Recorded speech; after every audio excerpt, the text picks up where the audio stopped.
Así se logra el niño títere. Los títeres no tienen alma, su alma es el alma de los titiriteros, decía Minucci. El par le roba el alma.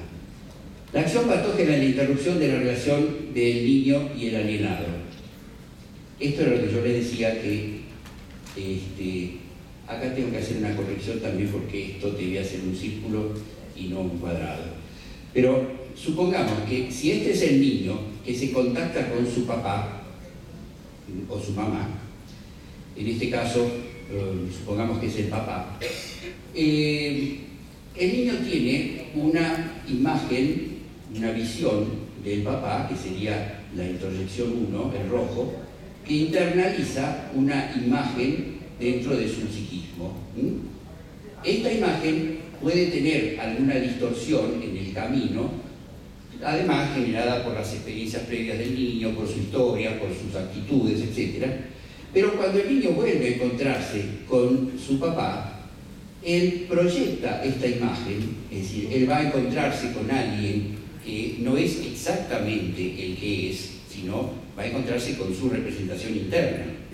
Y cuando se encuentra con el que es, la experiencia es: caramba, tan malo como parecía no es mejor de lo que yo creía. Es decir, que esa imagen un poco distorsionada que tiene el chico mejora, se rectifica con la nueva introyección que hace, que sería la que está en azul. Este fenómeno es fundamental y es esencial para definir la importancia que tiene el obviar la interrupción del contacto. Es decir, la interrupción del contacto impide que el chico corrija las imágenes demonizadas y distorsionadas que le inculca el progenitor alienador y todo su conjunto, de su coro de adeptos. Acá tenemos un poco más claro el esquema. La construcción de la distorsión patológica. El progenitor alienador, a través de la familia de origen, los confidentes, el sistema judicial, los sistemas terapéuticos, entre comillas, porque no son terapéuticos, son patógenos, y las nuevas parejas, demonizan la imagen que el niño tiene de su progenitor. Y el niño no la puede rectificar porque no tiene contacto con el progenitor. Entonces, todo lo que abastece esta imagen distorsionada, esta imagen demonizada es la causante del SAP. El SAP está acá adentro. Y para poder lograr esto hace falta que se interrumpa el contacto rectificador y que el chico esté sometido a la acción demonizante de todos estos personajes.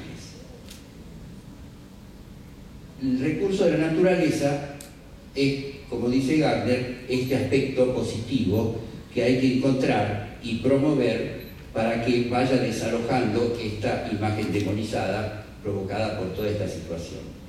Y por último,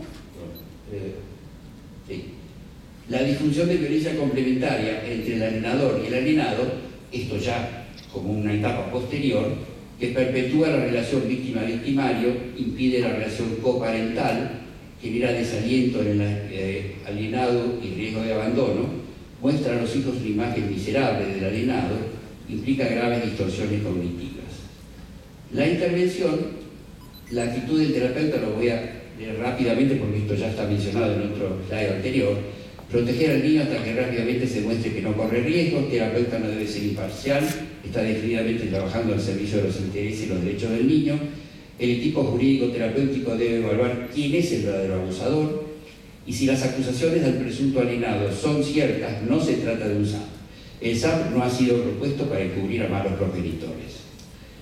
Los factores exapones en tratamiento del SAP son trabajar siempre bajo el imperio de la ley, es decir, un trabajo interdisciplinario, interrumpir totalmente la relación física psicopatológicamente distorsionada entre el alienador y su entorno con el niño, por orden judicial, temporariamente.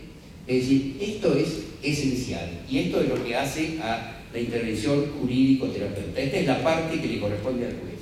¿Y qué es lo que tiene que hacer por el otro lado? Es decir, cortar ese contacto y reiniciar el contacto doméstico con el progenitor alienado. ¿Qué es contacto doméstico? Es convivir con el progenitor alienado. Esto significa cambio de la tenencia. Y no solamente cambio de la tenencia, sino, si ya un minuto más y terminaría. Un cambio en la tenencia significa además el cortar totalmente el contacto entre el niño y el progenitor alienador. Pero entendamos que esto es un corte temporario. Cuando el problema del SAP se resuelve, el contacto se puede restituir y además, en general, esto, bueno, ahora lo voy a comentar luego cuando veamos el final. Recién entonces, después de cambiar la tenencia, iniciar la terapia de revinculación entre el alienado y el niño. En Buenos Aires se ha puesto de moda ahora lo de la terapia de revinculación y los jueces mandan a hacer revinculación, y los terapeutas creemos que es un honor que el juez te derive un caso y entonces lo tomamos muy contentos y es una misión imposible, vamos al fracaso porque el juez lo que hace es lavarse las manos. En la Argentina lamentablemente hay muchos doctores Pilatos y este es un poco el problema. Derivan a hacer una revinculación y es un fracaso y entonces el juez hace lo mismo que la mamá ante el cuadro del niño independiente. El juez dice, bueno, acá el tribunal hizo todo lo posible, pero ahora si es el niño el que no quiere, ¿qué vamos a hacer? Al niño no lo podemos obligar. Y con esto archivamos el expediente y se terminó la historia. Es una trampa de los jueces que no se animan a cumplir con su deber como debe ser. Recién entonces la terapia de revinculación, apoyarse en que todo niño, aunque haya manifestado desprecio, descalificación y desamor a su alienado, tiene en su naturaleza un profundo vínculo muy difícil de extirpar totalmente por la alienación, en el que hay que creer, descubrir y restaurar. Tratar la violencia complementaria entre el alienador y el alienado y centralizar la acción terapéutica en un solo terapeuta especializado que colabora con el juez. Nunca meter muchos terapeutas. Esto es para problemas y no tiene ninguna utilidad. Y por último, este sería el esquema del proceso de recontacto, de bloqueo acá y de revinculación, neutralizando el hechizo, la demonización y todo el trabajo que hace el alienador. La condición para la revinculación, sobre todo si ha habido falsas denuncias, es la reivindicación y rehabilitación legal y moral del alienado. Esto que lo hacen siempre los jueces penales cuando absuelven, no lo hacen, por lo menos en Argentina, los jueces civiles y de familia, porque después de haberle interrumpido el contacto a un papá o mamá con su chico por una denuncia, cuando se comprueba que esa denuncia es falsa, no hacen lo necesario para reivindicar a ese personaje que ha sido acusado injustamente. Y esto es muy importante porque si no, pareciera, yo tengo un caso en que el juez nunca dijo que el papá no era un abusador sexual y ahora el juez lo manda a hacer una terapia de revinculación al papá con la hija. Y entonces habría que pensar que el juez manda a hacer una terapia de revinculación padre-hija a un padre abusador con su hija abusada, lo cual es un disparate mayúsculo, pero bueno, eso sí.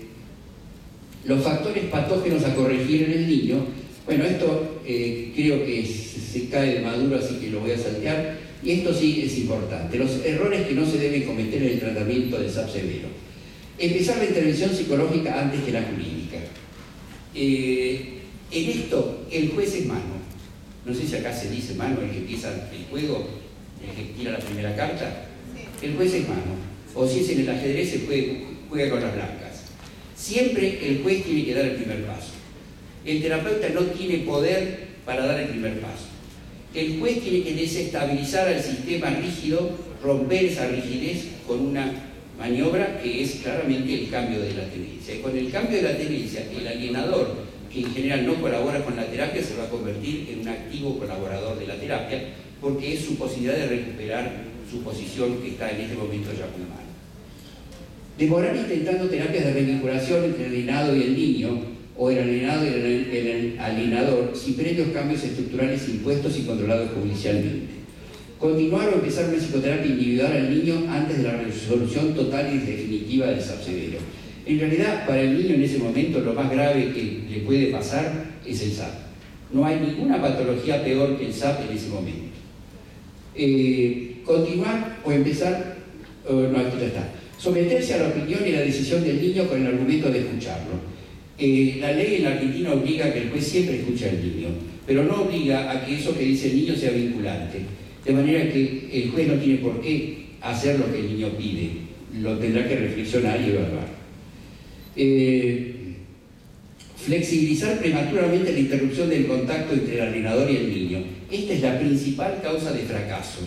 Se permite que haya mensajes, que haya llamadas telefónicas, o que llame un tercero, un primo, un pariente, una psicopedagoga, un cura, qué sé yo, alguna persona que aparece como cometido y que llama y que es la que de alguna manera reinstala esa conexión que estamos tratando de evitar.